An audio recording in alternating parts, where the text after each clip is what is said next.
नमस्कार दोस्तों, विद्याशक्ति एजुकेशन के ऑनलाइन प्लेटफॉर्म पर सभी मित्रों का हार्दिक स्वागत और अभिनंदन है। दोस्तों, आज अपन पढ़ेंगे मानव में उत्सर्जन और उत्सर्जन तंत्र के बारे में। मतलब है मनुष्य में उत्सर्जन की प्रक्रिया वो किस प्रकार से होती है और मानव का जो उत्सर्जन तंत्र है वो कैसा होता है, उसकी संरचना कैसी होती है, वो किस प्रकार से कार्य करता है, उसके बारे में हम आज डिटेल से पढ़ने वाले हैं। ठीक है, तो इस चैप्टर में हम मनुष्य में उत्सर्जन के साथ साथ कुछ और अन्य जीवों के उत्सर्जन की भी अपन चर्चा करेंगे, जिनसे क्वेश्चन है वो एग्जाम्स में आते हैं। ठीक है, जैसे कि अन्य जो जीव होता है जिनमें उत्सर्जित पदार्थ क्या होता है। जैसे मनुष्य में मुख्य उत्सर्जित पदार्थ होता है यूरिया। मनुष्य में मुख्य उत्सर्जित पदार्थ क्या होता है? यूरिया। इसके अतिरिक्त अन्य जीवों में मुख्य उत्सर्जित पदार्थ क्या होता है, उसके बारे में भी अपन संक्षेप में चर्चा करेंगे। इसके अलावा जैसे मनुष्य में उत्सर्जन तंत्र होता है, तो ऐसे अन्य जीवों में उत्सर्जन तंत्र के रूप में या उत्सर्जित अंगों के रूप में कौन से अंग है वो कार्य करता है ना। किसी में त्वचा के द्वारा उत्सर्जन होता है, किसी में वृक्क द्वारा होता है, किसी में नेफ्रॉन के द्वारा होता है, वृक्क नेफ्रॉन। ठीक है, इसके अलावा बात करें तो किसी में मेलपी की नलिकाएं पाई जाती है। तो इन सब के बारे में अपन चर्चा भी करेंगे मानव उत्सर्जन तंत्र के अलावा। तो मुख्यतः हमारा जो पढ़ने का जो उद्देश्य है वो मनुष्य में उत्सर्जन तंत्र है उसके बारे में ही रहेगा। और इस चैप्टर की अपन रूपरेखा की बात करें, इस अध्याय की रूपरेखा की बात करें कि हम इस चैप्टर में क्या क्या चीजें पढ़ेंगे, तो उसमें सबसे पहले है आपके उत्सर्जन की परिभाषा। एक तो अपन क्या पढ़ेंगे? उत्सर्जन की परिभाषा के बारे में पढ़ेंगे। इसके अलावा उत्सर्जन के आधार पर प्राणियों को कितने भागों में बांटा गया है उसके बारे में भी अपन पढ़ेंगे। ठीक है, उसके बाद अपन 3 नंबर पर पढ़ेंगे विभिन्न प्राणियों में उत्सर्जी अंग, है ना। अलग अलग प्राणियों में कौन कौन से उत्सर्जी अंग है वो पाए जाते हैं। इसके अतिरिक्त हम पढ़ेंगे 4 नंबर पे अपन पढ़ेंगे मानव उत्सर्जन तंत्र की संरचना। किसके बारे में? मानव उत्सर्जन तंत्र की संरचना। और मनुष्य के उत्सर्जन में मुख्यतः अपन वृक्क और वृक्क के अंदर जो स्थित जो नेफ्रॉन होते हैं, है ना, वृक्काणु या नेफ्रॉन्स, तो उनकी स्ट्रक्चर जानने का यहाँ पे भरपूर प्रयास करेंगे विद डायग्राम के साथ। ठीक है, इसके अतिरिक्त हम पढ़ेंगे उत्सर्जन की क्रियाविधि या मूत्र निर्माण की जो क्रियाविधि है वो कैसी होती है, किस प्रकार की होती है, उसके बारे में पढ़ेंगे। इसके अलावा मनुष्य के अन्य उत्सर्जी अंग कौन कौन से होते हैं। मानव का जो मुख्य उत्सर्जी अंग है वो होता है अपने वृक्क। मुख्य उत्सर्जी अंग कौन होता है? मनुष्य में वृक्क होता है। इसके अतिरिक्त और कौन कौन से अन्य उत्सर्जी अंग है वो भी हमारे शरीर में पाए जाते हैं, उनके बारे में भी अपन पढ़ेंगे। जैसे त्वचा वगैरह है, ठीक है, इनके बारे में अपन पढ़ेंगे। और अंत में लास्ट में अपन पढ़ेंगे उत्सर्जन से संबंधित प्रमुख रोग कौन कौन से होता है, तो उनके बारे में डिटेल से जानकारी लेंगे। तो ये है हमारे अध्याय की रूपरेखा। तो इन 7 पॉइंटों के तहत हम इस चैप्टर को पढ़ते हुए खत्म करेंगे। ठीक है, तो आगे आने वाली जो क्लासें होगी वो इसी पॉइंट पे होगी। मानव में उत्सर्जन और उत्सर्जन तंत्र के बारे में अपन पढ़ेंगे। आगे बात समझ में? ठीक है, तो आज स्टार्ट करेंगे अपन मनुष्य में उत्सर्जन है, इसको समझने का प्रयास करेंगे। मतलब इसकी परिभाषा क्या है। इसके अतिरिक्त हम पढ़ेंगे मनुष्य में उत्सर्जन के आधार पर प्राणियों के प्रकार है वो कितने होते हैं। तो स्टार्ट करते हैं। सबसे पहले देखते हैं अपन उत्सर्जन की परिभाषा। किसकी? उत्सर्जन की परिभाषा की अपन बात करें तो उत्सर्जन का मतलब क्या होता है। ठीक है, उत्सर्जन का मतलब ये होता है कि हमारे शरीर के अंदर बहुत सारी जैव रासायनिक अभिक्रियाएं चलती है। क्या चलती है? हमारे शरीर में जैव रासायनिक अभिक्रियाएं चलती है। जैव रासायनिक अभिक्रियाएं बार बार बता चुका हूं। हमारे शरीर में होने वाली ऐसी अभिक्रियाएं, ऐसी जैविक अभिक्रियाएं जिनकी वजह से हम जीवित है ना, जिनको हम उपापचयी क्रियाएं भी कहते हैं। तो जितनी भी हमारे शरीर में उपापचयी क्रियाएं होती है या जो जैविक क्रियाएं होती है ना, उपापचयी क्रियाएं होती है, इन उपापचयी क्रियाओं में क्या बनते हैं? कुछ नाइट्रोजनी अपशिष्ट पदार्थ बनते हैं। वैसे पदार्थ तो बहुत सारे बनते हैं, है ना। उपापचय क्रियाओं में CO2 बनती है, CO2 को श्वसन तंत्र के द्वारा उत्सर्जित कर दिया जाता है। इसके अलावा कुछ लवण वगैरह अन्य पदार्थ जिनको पसीने के रूप में बाहर उत्सर्जित कर दिया जाता है, ठीक है। पर मुख्यतः उत्सर्जन में अपन नाइट्रोजनी अपशिष्ट पदार्थों के बारे में ही पढ़ते हैं, ठीक है। मुख्यतः नाइट्रोजनी अपशिष्ट पदार्थ है उनके ही उत्सर्जन को उत्सर्जन तंत्र में पढ़ा जाता है। CO2 का उत्सर्जन तो श्वसन में पढ़ लेते हैं, इसलिए उसको पढ़ने की ज्यादा आवश्यकता पड़ती नहीं है। बाकी पसीना है वो नॉर्मल प्रक्रिया के तहत अपन उसको पढ़ लेते हैं, ठीक है। इसके अतिरिक्त मुख्य उत्सर्जी पदार्थ की बात करें तो मनुष्य में यूरिया होता है और उसका उत्सर्जन कैसे किया जाता है, इसी प्रक्रिया को मानव उत्सर्जन में डिटेल से पढ़ा जाता है और उसी को हम यहाँ पे डिटेल से पढ़ेंगे। तो उपापचयी क्रियाओं के दौरान कौन से पदार्थ बनता है? उपापचयी क्रियाओं में नाइट्रोजनी अपशिष्ट पदार्थ बनता है। कौन से पदार्थ? नाइट्रोजनी अपशिष्ट पदार्थ। नाइट्रोजनी अपशिष्ट पदार्थ। नाइट्रोजनी अपशिष्ट पदार्थ का मतलब ये हुआ कि ऐसे नाइट्रोजन युक्त पदार्थ जो शरीर के लिए क्या होता है? विषैले होते हैं, जहरीले होते हैं, हानिकारक होते हैं, है ना। ध्यान रखना, अपशिष्ट का मतलब क्या हो गया? शरीर के लिए ऐसे पदार्थ क्या होता है? हानिकारक होते हैं, ठीक है। यदि ऐसे पदार्थ शरीर में लंबे समय तक संचित होते रहेंगे, है ना, तो शरीर के लिए वो नुकसानदायक हो सकते हैं। इसलिए इन पदार्थों को शरीर से बाहर निकाला जाता है। इनको क्या करते हैं? इनको शरीर से बाहर निकाला जाता है ना। यही प्रक्रिया क्या कहलाएगी? उत्सर्जन कहलाएगी। शरीर से बाहर निकाला जाता है। तो इन नाइट्रोजनी अपशिष्ट पदार्थों को शरीर से बाहर निकालने की जो प्रक्रिया है वही क्या कहलाएगी? उत्सर्जन कहलाएगी, ठीक है। तो कई बार अपने को ऐसे पूछ ले कि भाई उत्सर्जन की आवश्यकता होती क्यों है?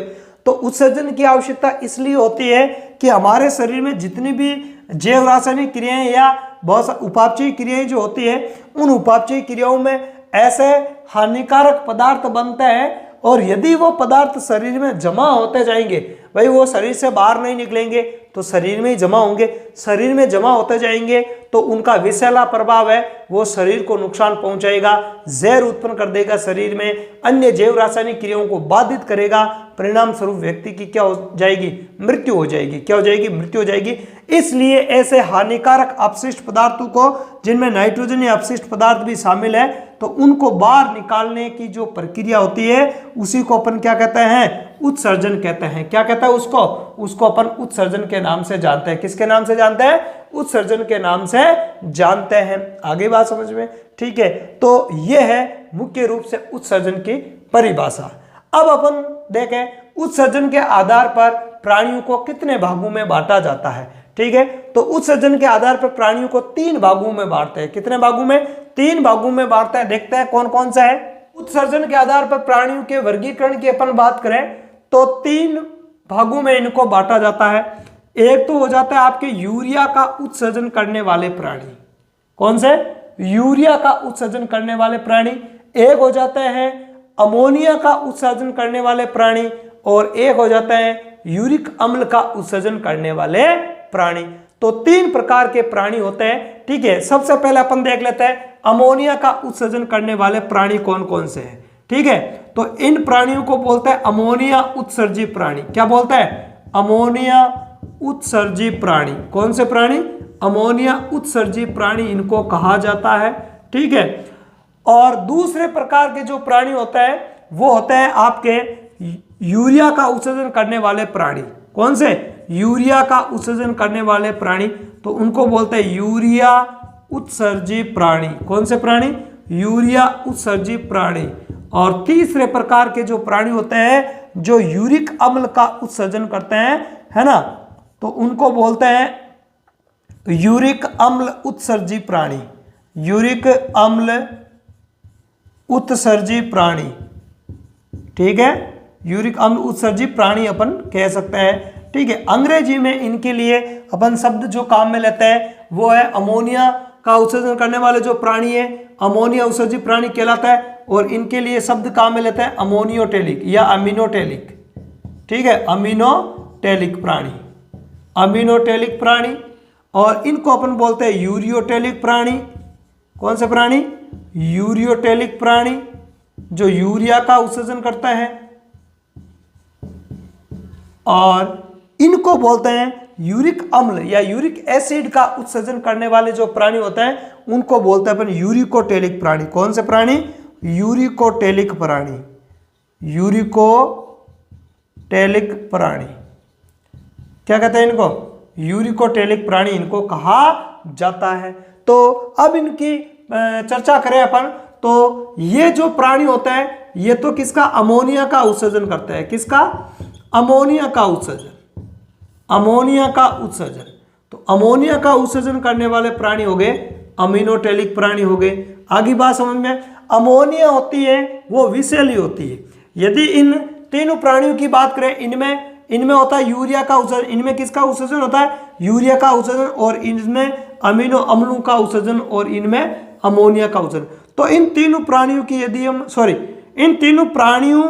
यदि हम तुलना करें तो इन तीनों प्राणियों में इनमें अमोनिया का उत्सर्जन होता है, इनमें यूरिया का और इनमें यूरिक अम्ल का। अमोनिया जो होती है वो इन तीनों ही पदार्थों में से, अमोनिया, यूरिया और यूरिक अम्ल में से सर्वाधिक विषैली गैस होती है। ठीक है, तो ये सबसे अधिक विषैली होती है। ठीक है, ये अधिक विषैली होती है और साथ ही साथ ये जल में घुलनशील भी होती है। क्या होती है? जल में घुलनशील होती है। जल में घुलनशील होने के कारण, पहली बात तो ये अधिक विषैली होती है। अधिक विषैली होने के कारण इसको तो हाथों हाथ ही निकालना पड़ता है। शरीर में अमोनिया बनते ही इसको निकालना जरूरी हो जाता है। क्यों? क्योंकि ये सबसे अधिक खतरनाक होती है, जहरीली होती है, हानिकारक होती है। साथ ही साथ ये जल में क्या होती है? घुलनशील भी होती है। तो ऐसे प्राणियों को इस अमोनिया के निष्कासन के लिए अधिक जल की आवश्यकता होती है। किसकी? अधिक जल की आवश्यकता होती है। किसकी? अधिक जल की आवश्यकता होती है।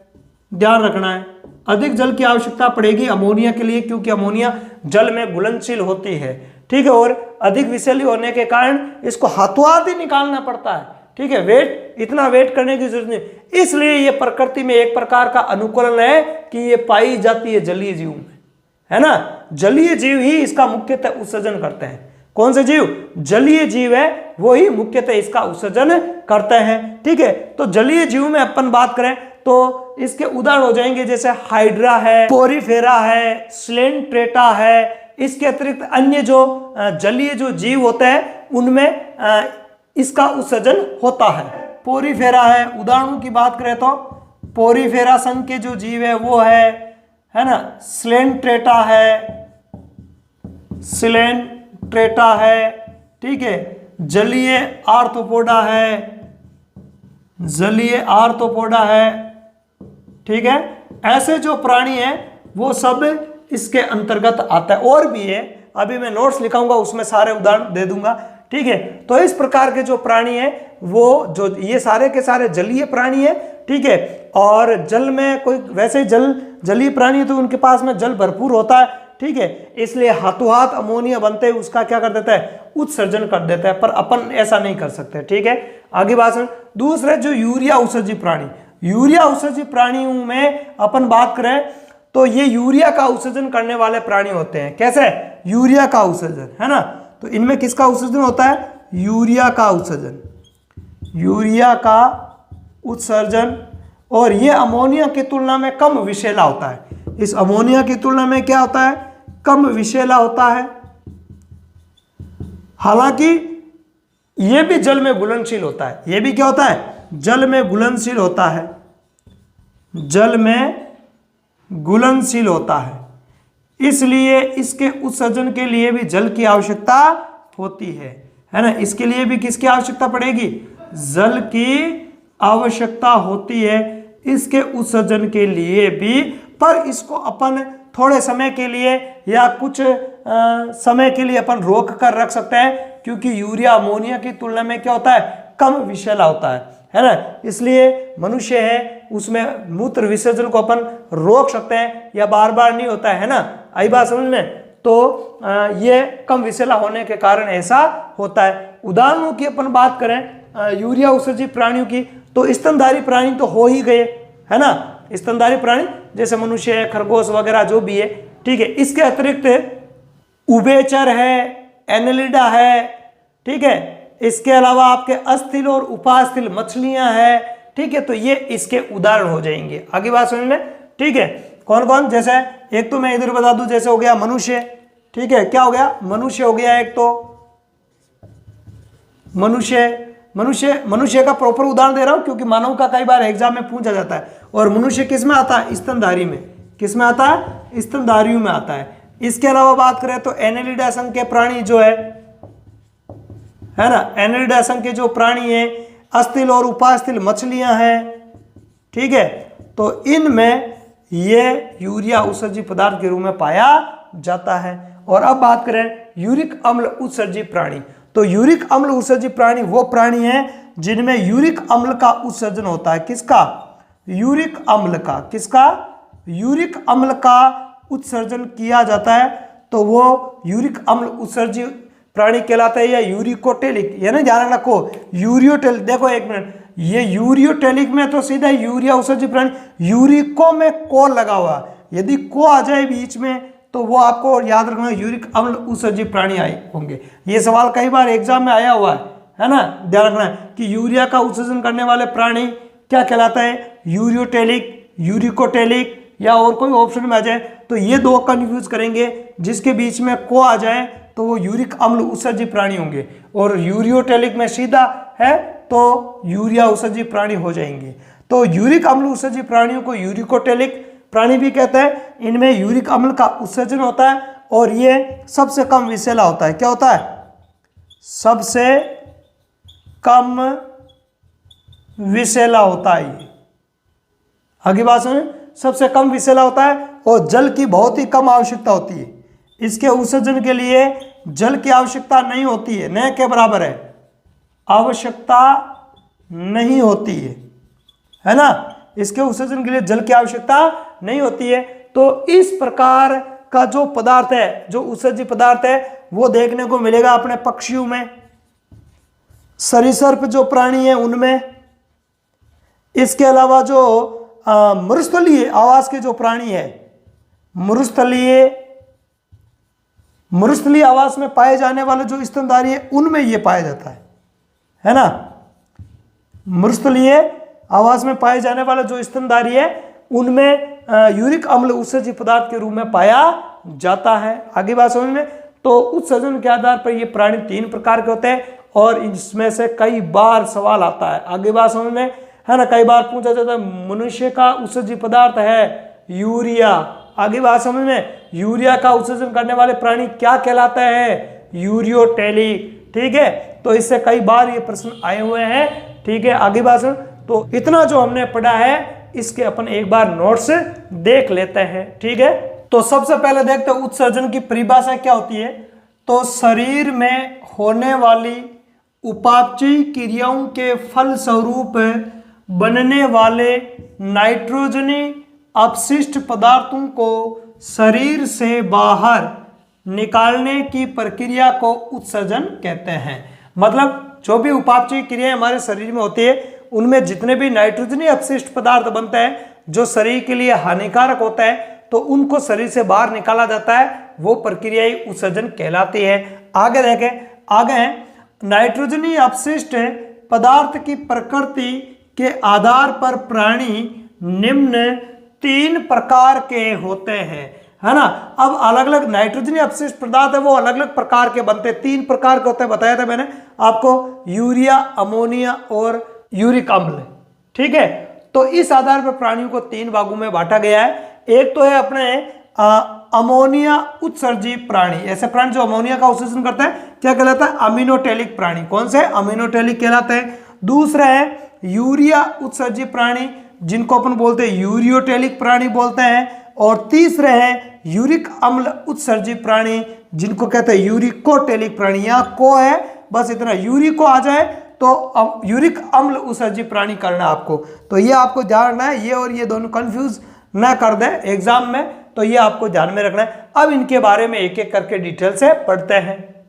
तो सबसे पहला प्रकार अपन देखते हैं अमोनिया उत्सर्जी या अमीनोटेलिक प्राणी है वो कौन से होते हैं। तो इसकी परिभाषा क्या होगी, वे प्राणी जिनमें नाइट्रोजनी अपशिष्ट का अमोनिया के रूप में उत्सर्जन किया जाता है अमीनोटेलिक प्राणी कहलाते हैं। किस रूप में? नाइट्रोजनी अपशिष्ट पदार्थों को अमोनिया में बदला जाता है और फिर उसको अमोनिया के रूप में उसका उत्सर्जन किया जाता है। तो ऐसे प्राणियों को अमोनियोटेलिक प्राणी कहते हैं। उदाहरणों की अपन बात करें, एग्जाम्पल अपन देखें तो एग्जाम्पल है प्रोटोजोआ संघ के प्राणी है। प्रोटोजोआ संघ के प्राणी जैसे बात करें अमीबा है, पैरामीशियम है, यूग्लिना है, इस प्रकार के प्राणी। पोरीफेरा संघ के प्राणी है ना, पोरीफेरा को बोलते हैं स्पंज। क्या बोलता है? स्पंज।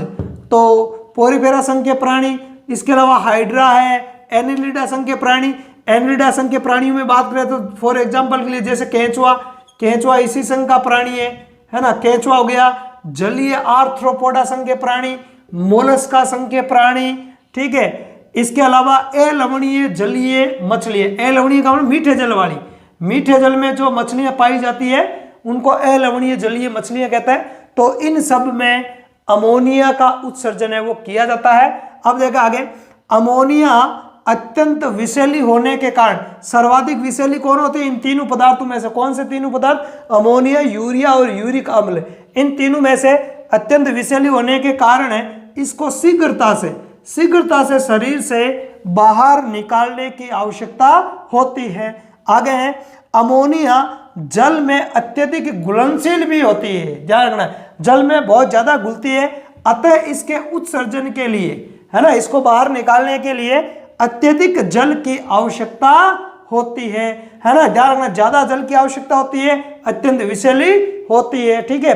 तो कई बार यह भी प्रश्न आता है कि निम्नलिखित में से किस नाइट्रोजनी अपशिष्ट पदार्थ को शरीर से बाहर निकालने के लिए सर्वाधिक जल की आवश्यकता होगी या सबसे कम जल की आवश्यकता होगी? तो ऐसे भी प्रश्न है वो कई बार आते हैं। आगे देखें अपन, आगे देखें नंबर 2 पर है यूरिया उत्सर्जी प्राणी। कौन से? यूरिया उत्सर्जी प्राणी, जिनको अपन बोलते हैं यूरियोटेलिक। क्या बोलते हैं? यूरियोटेलिक कहते हैं। परिभाषा क्या हो जाएगी? वे प्राणी जिनमें नाइट्रोजनी अपशिष्टों का यूरिया के रूप में उत्सर्जन किया जाता है, यूरियोटेलिक प्राणी कहलाते हैं। मतलब ऐसे प्राणी जिनमें जो उपापचय क्रियाओं के दौरान जो नाइट्रोजनी अपशिष्ट पदार्थ बनता है, इन नाइट्रोजनी अपशिष्ट पदार्थों को पहले किस में बदला जाता है? यूरिया में बदला जाता है और यूरिया के रूप में उसका उत्सर्जन किया जाता है। उन नाइट्रोजनी पदार्थों का यूरिया के रूप में उत्सर्जन किया जाता है। तो ऐसे प्राणियों को यूरियोटेलिक प्राणी कहते हैं। आगे बात समझ में। अब एग्जांपल्स देखते हैं कौन कौन से एग्जांपल्स हैं इसके। तो एग्जांपल्स की बात करें तो एनिलिडा संघ के प्राणी, कुछ एनिलिडा संघ के प्राणी उसमें भी आएंगे, है ना, अमोनियोटेलिक में भी। एनिलिडा संघ के प्राणी है उपास्थिल और अस्थिल मछलियां, है ना, वो है। इसके अलावा उभयचर एम्फीबिया वर्ग के प्राणी, है ना, एम्फीबिया वर्ग के जो प्राणी होते हैं, मेंढक वगैरह है ना, वो आ जाएंगे इसमें, ठीक है। इसके अलावा स्तनधारी, स्तनधारियों में खरगोश, मनुष्य, सारे स्तनधारी, समस्त स्तनधारी, मनुष्य, खरगोश, 2 उदाहरण दिए। मुख्यतः मनुष्य का आपको याद में रखना है, कई बार खरगोश का पूछा गया है ना, खरगोश का भी पूछा गया है, ठीक है। मनुष्य में उत्सर्जी पदार्थ क्या होता है? सवाल आता है, ठीक है, यूरिया। मनुष्य में उत्सर्जी पदार्थ क्या होता है? यूरिया होता है। आगे बात करें, यूरिया अमोनिया की तुलना में कम विषैला होता है। ध्यान रखना, जितनी जहरीली अमोनिया होती है उतना विषैला यूरिया नहीं होता है, ठीक है। इसलिए इसे शरीर में, है ना, इसलिए इसे कुछ समय के लिए शरीर में रोका जा सकता है ना।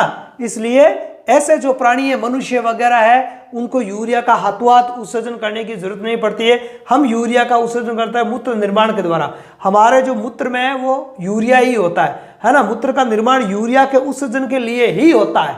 आई ना बात समझ में कि वे हम जो मूत्र विसर्जन की प्रक्रिया करते हैं वो क्यों करते हैं? इस यूरिया को बाहर निकालने के लिए ही करते हैं।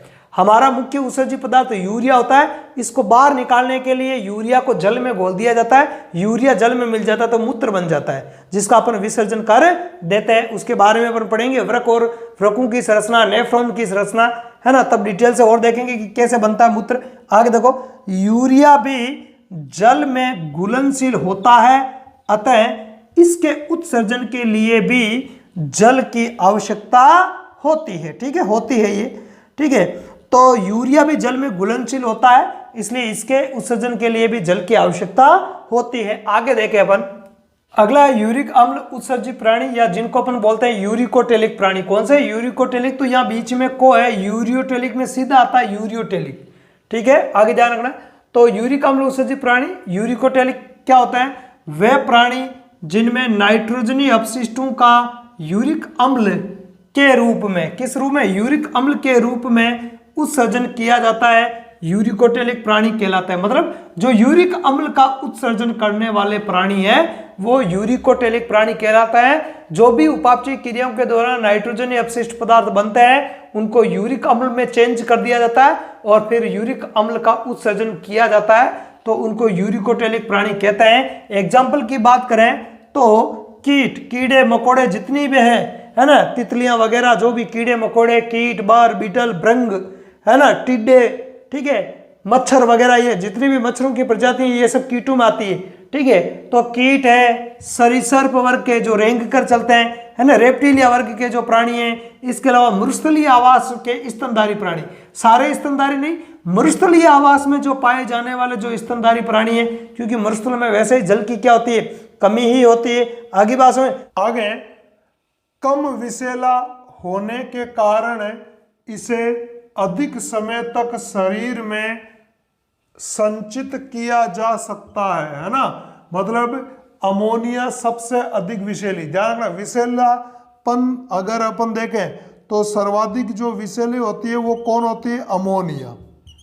ठीक है, अमोनिया सबसे ज्यादा विषैली, उससे कम होता है यूरिया, और सबसे कम जो विषैला होता है वो होता है आपके यूरिक अम्ल। इन तीनों की बात करें तो ये सबसे कम विषैला होता है यूरिक अम्ल। ठीक है, आगे बात करें तो इसलिए इसको ज्यादा देर तक संचित किया जा सकता है, सर्वाधिक है वो, इसको संचित किया जा सकता है। आगे, ये जल में अघुलनशील होता है, जल में घुलता नहीं है, यूरिक अम्ल जल में घुलता नहीं है, अमोनिया सबसे ज्यादा घुलती है ना, उसके बाद में यूरिया, और यूरिक अम्ल तो जल में घुलता ही नहीं है, या लगभग न के बराबर घुलता है। ठीक है, अतः इसके उत्सर्जन के लिए जल की आवश्यकता नहीं होती है ना, यूरिक अम्ल के उत्सर्जन के लिए जल की आवश्यकता नहीं होती है, बाकी यूरिया और अमोनिया के उत्सर्जन के लिए जल की आवश्यकता होती है।